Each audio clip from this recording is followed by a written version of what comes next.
Hello, everyone. Welcome into my living room here in Dundee. Blessed to have you with me today. We have made it. We're almost to Holy Week. Palm Sunday is this week.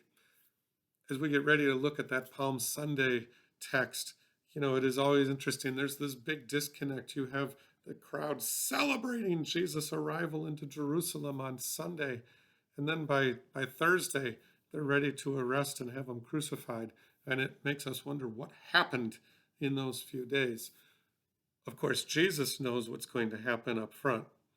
But I have been pointing out all through Lent, and it's important to point out again, the disconnect that exists between the true purpose of Jesus and the expectations of the Israelites, of the people.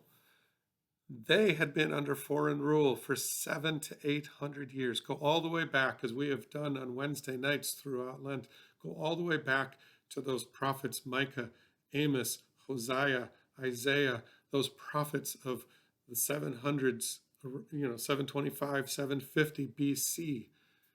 From that point forward, they had been warning the people, if you don't figure out a way to turn back to God, reconnect to God, if you don't stop being hypocrites and start living in grace, then things are going to go really backwards here for us. Well, they did go backwards. They had spent the last 700 years under the rule of the Assyrians and the Persians and the Babylonians and the Romans. The promised land, God's promised land, had been in the hands of foreign entities.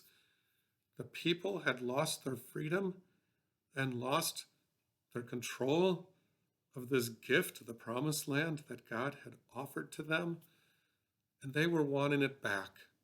And so when this Messiah, this promised one, comes in to the world, the first thing the people assume is he's here to restore the promised land to us. And so on Palm Sunday, they celebrate his arrival in Jerusalem, because in their minds, in this moment, the promised land is about to be returned to them. It's not what Jesus is here for. He's not here for some geopolitical revolution. Jesus is here for the spiritual revolution, to teach us to again be agents of grace and love and hope and unity and equity and peace, mercy, empathy, all these beautiful gifts that God places in our hearts, that God plants in our hearts. We have the opportunity to literally be God's heart in the world today. But when we choose to be greedy, when we choose to focus on power, when we choose to focus on borders and politics instead of on grace, sometimes the world can go sideways on us. It went terribly sideways on the Israelites. And so here's Jesus entering Jerusalem, there to give them forgiveness of all of their sins, to reconnect them to God, to rebuild that relationship with God, to connect people to the righteousness of God. And instead, they want their land back.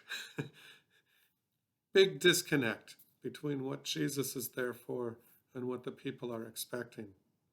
Of course, the truth is, the spiritual revolution is so much more important than the geopolitical revolution. Jesus is there on that Palm Sunday, wanting the people to celebrate the spiritual revolution that is taking place, the forgiveness of sin, the reconnection to God, the ability to again be agents of love and grace and empathy and mercy and peace in this world. That's why Jesus is there.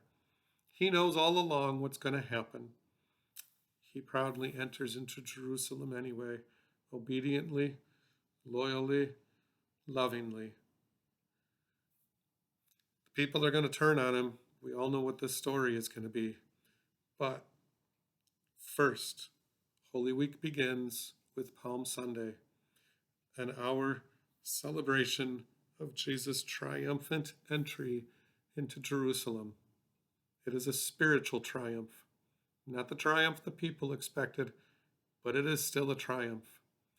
And therefore we give thanks to God, because Jesus triumphantly enters into Jerusalem, bringing with him righteousness and grace for all the world to experience. Thanks be to God. Amen.